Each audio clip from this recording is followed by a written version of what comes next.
Let's bring in Julia Manchester for more perspective now. She's national politics reporter with our partners at The Hill. Julia, thank you for your time here. Are we likely to see any more forward momentum on these military appointments as we go forward, or is this likely going to be more gridlock? Well, I think there's certainly pressure on Senator Tuberville to go forward with these appointments. Just going forward, I think he has the entire Republican conference really essentially pressuring him at this point. Given the situation in Israel and Ukraine, I think now a lot of Republicans feel that it isn't the time to necessarily be stalling these appointments at this point. In terms of how this will move going forward, he's shown no sign of not doing that. However, we could see these appointments appointed one by one, which would take quite some time. And right now we see on the screen here funding, and I want to talk about that. But really, before we move on from this, I mean, Senator, as you said, Tuberville does not seem to really care that there are a lot of vacancies because, he is holding firm. He believes strongly in his stance.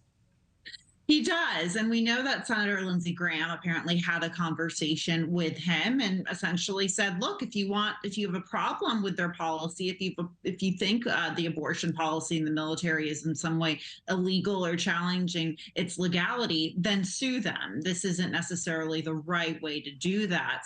But he's given no indication that he's going to let up, but the timing isn't great for him given the number of foreign conflicts, particularly the conflict in the Middle East. All right, so let's talk funding now. As far as the Senate and House funding divide, so to speak, is it surprising that we are already seeing this in-party GOP divide, so soon after getting a new House Speaker, which, we worked weeks to get that?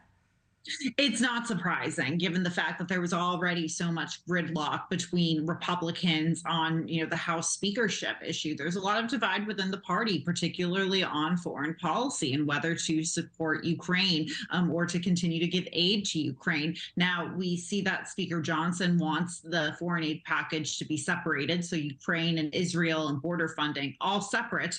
But we do know that Senator Mitch McConnell wants them to be very much combined. So we knew that this could be a point of division between Johnson and McConnell, but it doesn't seem like there's any sign of that being resolved too, because there seems to just be a fundamental difference there. Right. We're talking about the minority leader, with the senator, talking about the House Speaker with Johnson. McConnell, though, certainly has significantly more experience as a lawmaker. He has deeper ties and relationships in Washington, just, by the fact that he's been there at this point for so long compared to Johnson. So is this in any way equal footing?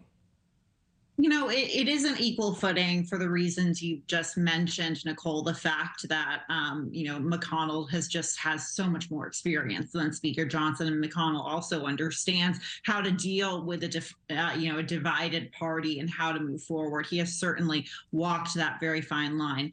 But for Johnson, one thing I think that he has going in his favor is that, he is very much emblematic. His appointment is to Speaker of the House is emblematic of, the direction the Republican Party could be moving in, a much more populist direction. And there are lots of Republicans and conservatives that would say Mitch McConnell is not going in that direction. He represents a very different part of the party. So, I think both of these men, they have their own advantages in very different ways, but they're going to have to learn to work together in the coming months, especially ahead of 2024. Absolutely. All right. Julia Manchester live for us. Thank you. Thank you for watching. Go to newsnationnow.com to find News Nation on your television provider. And don't forget to click the red subscribe button below to get more of News Nation's fact-driven, unbiased coverage.